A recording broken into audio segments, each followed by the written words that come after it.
What's going on, everybody? My name is Alex Freeberg, and in this video we're going to be going over the where statement in SQL. In the very first video we created our table, inserted data into our table. In the second video we went over the select and the from statement, and now we are on to the where statements. Now what does the where statement do? It helps limit the amount of data and specify what data you want returned. We have quite a few concepts that we're going to be covering today. Let's just start out with something really easy. Let's do where first name equals Jim. Really simple.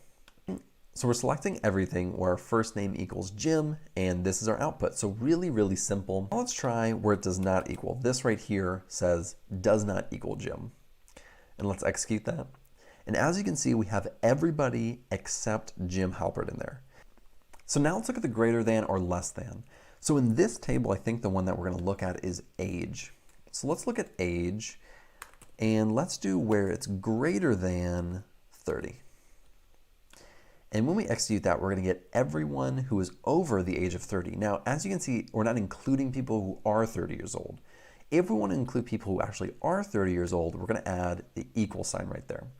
So we should be seeing people who are now 30. So before, Pam and Jim were not in there, and now they are.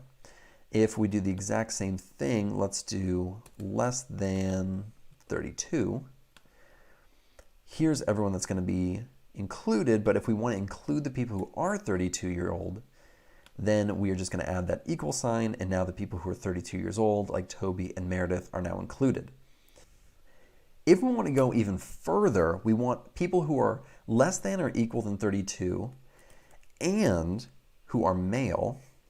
We can say where gender equals male.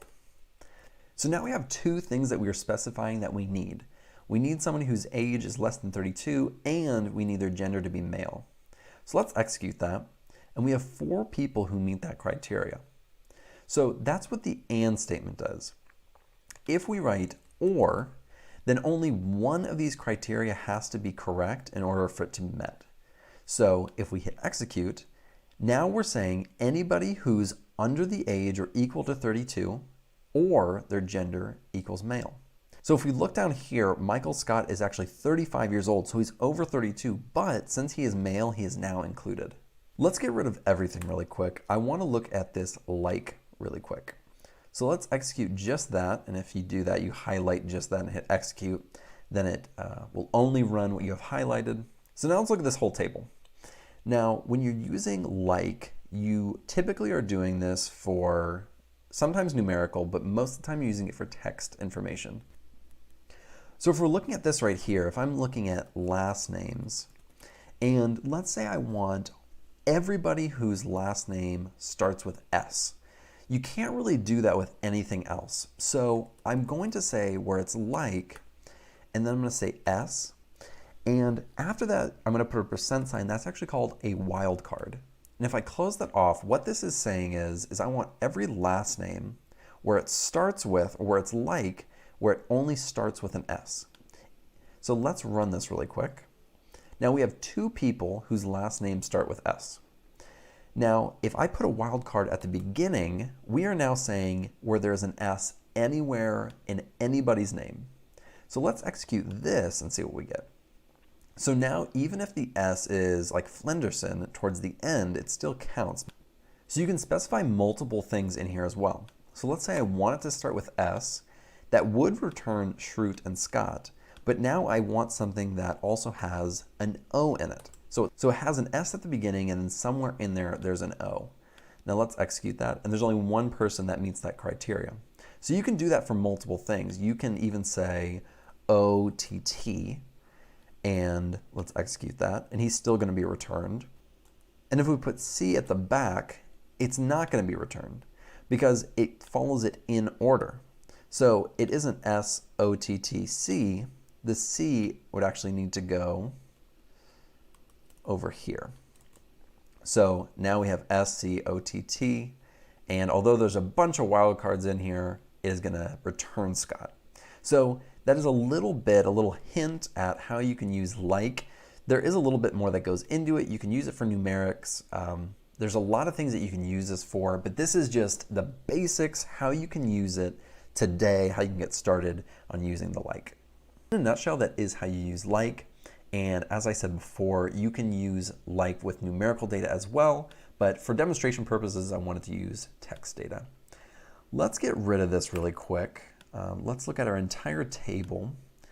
And I wanted to show you how to use null and not null. I can't really show you how to use null because I do not have any null fields.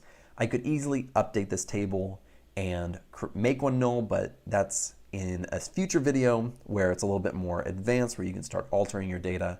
But just for purposes of showing you what null and not null is, let's do where first name is null.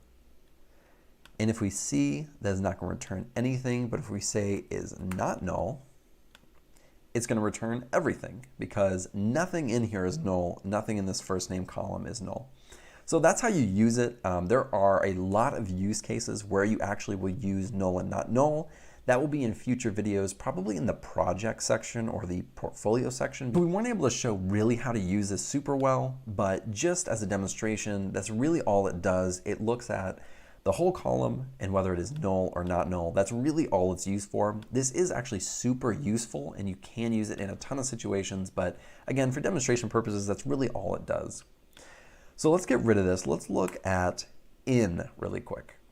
So in is kind of like the equal statement, but it's multiple equal statements. So let's say we wanted to say where first name equals Jim. And then we were like, wait, we also want to include Michael Scott.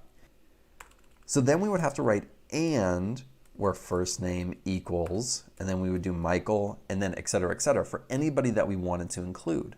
But if we said in, we could do an open parenthesis, and then we can say Jim, we can say Michael, and we can say as many people as we want going down the road, just separating it by commas, and if we hit execute, everything would be returned. So it really is just a condensed way to say equal for multiple things.